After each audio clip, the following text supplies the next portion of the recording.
Next చూద్దాము. లడ్డూ విషయంలో supreme court తీర్పును వక్రీకరిస్తున్నాయని టీడీపీ వైసీపీ పరస్పరం విమర్శలు చేసుకుంటూ ఉన్నాయి. అంతేకాదు ఇక నిజాలు నిగ్గు తేలుతాయని ఇరు పార్టీలు కూడా ధీమం వ్యక్తం చేస్తున్నాయి.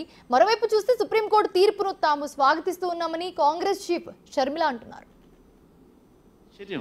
ఆయన తిడతా ఉంటే ఆయన సుప్రీంకోర్టు ఆయన తిడతా ఉంటే ప్రజలు ఆయన తిడతా ఉంటే అందరూ దాన్ని చూస్తూ ఉంటే అందరూ దాన్ని రాస్తూ ఉంటే ఏమాత్రం సిగ్గు ఎగ్గు లేకుండా దాన్ని కూడా వక్రీకరించాలని దాన్ని కూడా ట్విస్ట్ చేస్తూ మీ పాపం పండింది జగన్, తిరుమల లడ్డు కల్తీపై సుప్రీంకోర్టు సీరియస్, వైవి సుబ్బారెడ్డిపై ఆగ్రహం అంట. చంద్రబాబు నాయుడుపై ఆగ్రహం వ్యక్తం చేస్తే వైవి సుబ్బారెడ్డిపై ఆగ్రహం అంట.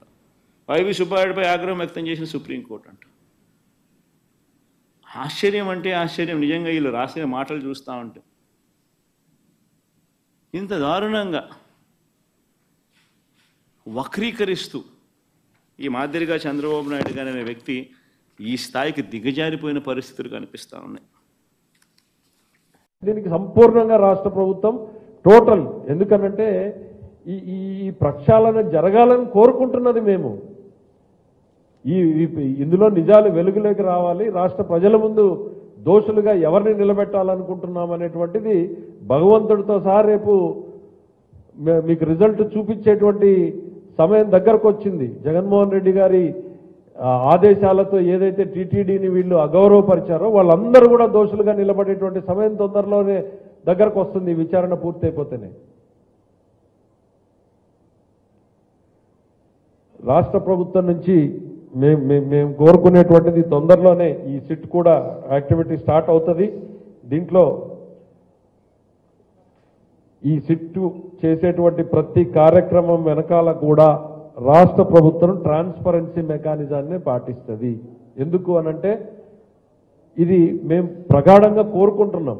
ఎందుకు మేము వేసినటువంటి అధికారులు అట్లాంటి వాళ్ళే ఉన్నారు, కోట్లాది మంది భక్తుల మనోభావాలకు సంబంధించింది కాబట్టి ఎటువంటి రాజకీయాలకి తావు లేకుండా, ఎటువంటి స్వార్థ ప్రయోజనాలకి తావు లేకుండా జరిగినటువంటి నష్టాలేవి, ఇబ్బందులేవి, ఉద్దేశపూర్వకంగా జరిగినవా, పొరపాటున జరిగినవా, అన్ని విషయాల్ని కూడా వెలుగులోకి తెచ్చేటువంటి ప్రయత్నం చేస్తాం. మనం ఇప్పుడు రాష్ట్ర ప్రభుత్వం చేయాల్సిన కార్యక్రమాన్ని ఆ రోజు రాష్ట్ర ప్రభుత్వం చేసింది. ఎందుకంటే లడ్డు వ్యవహారం అనేది చాలా సెంటిమెంట్తో కూడిన విషయం. మన ప్రపంచంలో ఉన్న వెంకటేశ్వర స్వామి భక్తులందరికీ కూడా మనోభావాలకు సంబంధించిన విషయం. దాంట్లోని కల్తీ జరిగింది అని ప్రతి ఒక్కరు బయటకు వచ్చి చెప్తున్నా కూడా బయటకు వచ్చి దాన్ని ఏదో రకంగా బుల్డోజ్ చేయాలనే ఉద్దేశంతోనే వైకాపా నాయకులు కూడా చేశారు. మీరు అబ్జర్వ్ చేసుకుంటే తప్పు చెయ్యని వాడు భయపడ్డాడు. విజిలెన్స్ ఎంక్వైరీ అనేసరికి ఎందుకు భయపడ్డాడు సుబ్బారెడ్డి? ఆ విషయంలో కూడా కోర్టు ఈరోజు దాని గురించి కూడా ప్రస్తావించిన పరిస్థితి కూడా ఈరోజు కనిపిస్తూ ఉంది. ఈరోజు నిజంగా చాలా మంచిగా స్వాగతించాల్సిన విషయం. డెఫినెట్గా సుప్రీంకోర్టు ఏదైతే చెప్పిందో దాని ప్రకారంగా సిబిఐ ఆఫీసర్స్తో పాటు మన లోకల్ పోలీస్ డిపార్ట్మెంట్ నుంచి ఒక 2 అఫీషియల్స్ని కూడా వేసి సిట్ ఏర్పాటు చేయమన్నారు. దానికి కంపల్సరీగా మనం స్వాగతించాలి. ఎందుకంటే ఇప్పుడు నిజాలు తేలాలి, ఎట్టి పరిస్థితులు నిజాలు తేలాలి. దాని మీద సిట్ దర్యాప్తు మనకు ఎంక్వైరీ కూడా జరుగుతుంది. జరిగిన తర్వాత మనందరికీ కూడా నిజాలు తెలుస్తుంది.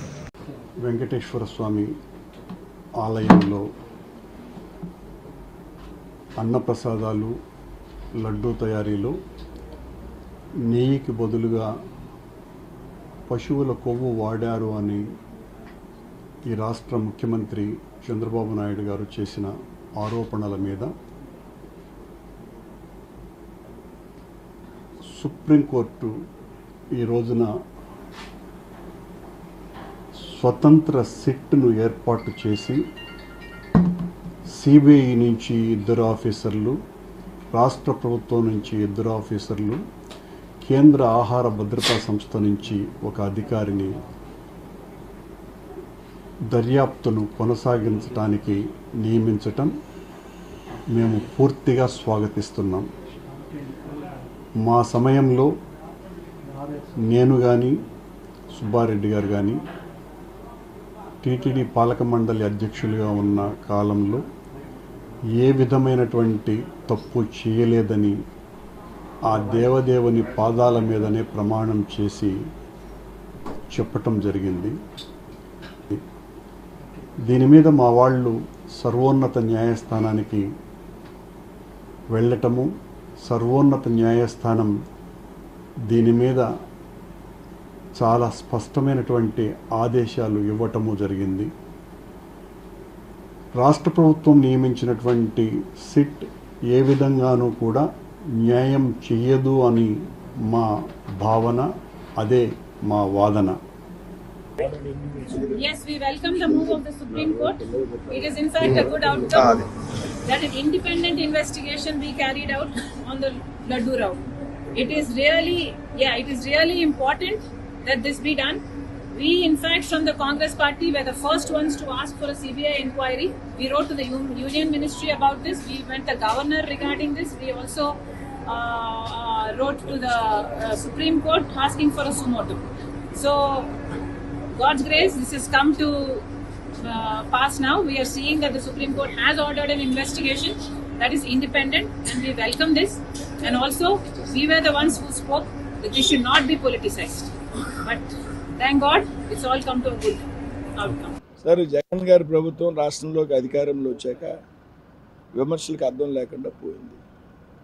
ఈ రాష్ట్రంలో రాజకీయ విమర్శ కింద కాకుండా వ్యక్తిగత విమర్శలుగా కుటుంబాలకు సంబంధించి కుటుంబ సభ్యుల మీద విమర్శలు చేయటువంటి సాంప్రదాయానికి వైసీపీ ప్రభుత్వం, జగన్ ప్రభుత్వం, వైసీపీ పార్టీ శ్రీకారం చుట్టింది.